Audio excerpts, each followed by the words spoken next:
اعوذ باللہ من الشیطان الرجیم، بسم اللہ الرحمن الرحیم۔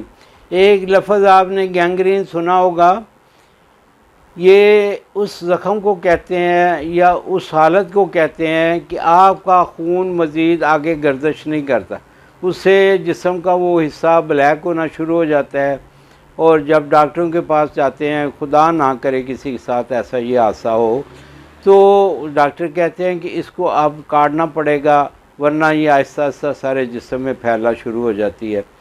اور خاص طور پہ وہ مریض جن کو بیڈ پہ لیٹنا پڑتا ہے، کسی وجہ سے کوئی بیماری ہو، اس کی وجہ سے مسلسل ان کو بیڈ پہ لیٹنا ہوتا ہے، تو ان کے زخم ہو جاتے ہیں، جن کو بیڈ سور کہتے ہیں ہم۔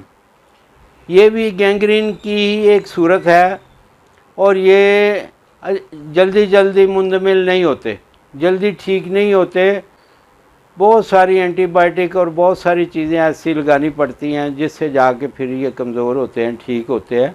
تو ان کے لیے میں آج ایک نسخہ آپ کی خدمت میں پیش کروں گا، لیکن اس سے پہلے میں یہ گزارش کروں گا، اگر خدا نہ خواستہ آپ کا کوئی عزیز دوست یا کوئی ایسا جس کی دیکھ بھال آپ کے ذمے ہے، کوئی ایسا مریض ہے جس کو مسلسل بیڈ پہ لیٹنا پڑتا ہے، تو آپ اس کے لیے کیئر کریں۔ سب سے پہلی بات تو یہ ہے کہ اس کو گینگرین ہونے نہ دیں، دن میں کم سے کم 4-5 دفعہ اس کی سائڈیں چینج کریں، اس کو ایسا نرم بستر دیں جس سے اس کو زخم نہ ہوں۔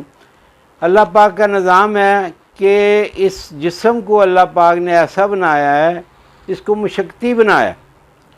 جب یہ مشقت نہیں کرتا، حرکت نہیں کرتا، تو یہ ایک جگہ پہ جام ہونا شروع ہو جاتا ہے۔ وہ اگر کوئی جگہ آپ کے جسم کے مسلسل بیڈ پہ لگی رہتی ہے تو وہ گلنا شروع ہو جاتا ہے، تو اس کو گینگرین کہتے ہیں۔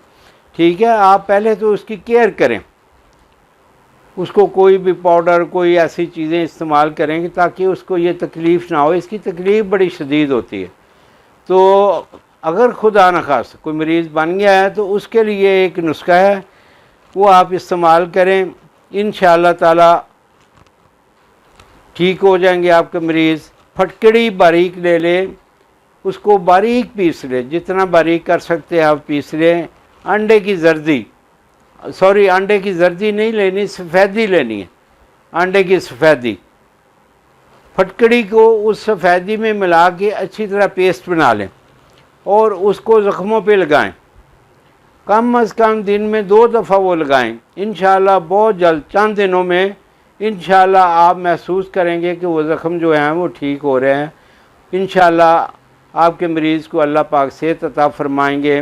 اللہ آپ کو خوشیاں عطا فرمائے اور خوشیاں تقسیم کرنے والا بنائے۔